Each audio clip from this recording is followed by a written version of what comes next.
श्लोक 31। यज्ञशिष्टामृत भुजो यान्ति ब्रह्म सनातनम नयम लोकोदस्तयज्ञस्य कुतावदान्यः कुरु सत्तम। 31। अर्थ विज्ञान। यज्ञ शिष्ट अमृत भुजा, वे यज्ञ के अमृत जैसे अवशेषों का स्वाद लेते हैं। यान्ति जाता है, ब्रह्म परम सत्य सनातन नित्य नहीं, कभी नहीं, अयम ये लोक अस्ति है, अयज्ञस्य त्याग का कुट कैसे, अन्य कुरु सत्तम कुरु श्रेष्ठ अर्जुन। यानी जो लोग यज्ञ के रहस्य को जानते हैं और उसमें संलग्न होते हैं, वे इसके अमृत रूपी अवशेषों का स्वाद लेते हैं और परम सत्य की ओर बढ़ते हैं।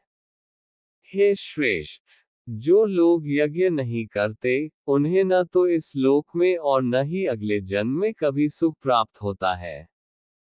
आख्यान। जैसा कि पहले कहा गया है, यज्ञ भगवान की प्रसन्नता के लिए किया जाना चाहिए और बाद में उसके अवशेष प्रसाद कृपा के रूप में प्राप्त किए जा सकते हैं। ये ज्ञान ही यज्ञ का रहस्य है।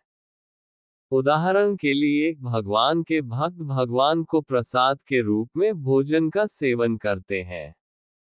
भोजन बनाकर भगवान की स्थापना के समक्ष रखकर भगवान से भोजन स्वीकार करने की प्रार्थना करते हैं। वे मन में ये भावना रखते हैं कि साक्षात भगवान अपनी थाली से भोजन ले रहे हैं। भोग के अंत में थाली में बचे अवशेषों को प्रसाद या भगवान की कृपा के रूप में स्वीकार किया जाता है। ऐसे अमृत रूपी प्रसाद के सेवन से आत्मज्ञान, शुद्धि और आध्यात्मिक उत्थान होता है।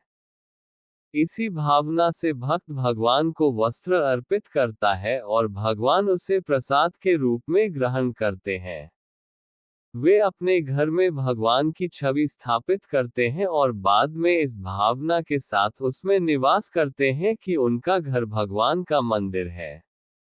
जब कोई वस्तु या क्रिया यज्ञ के रूप में ईश्वर को अर्पित की जाती है तो उसका अवशेष या प्रसाद आत्मा के लिए अमृत के समान वरदान बन जाता है।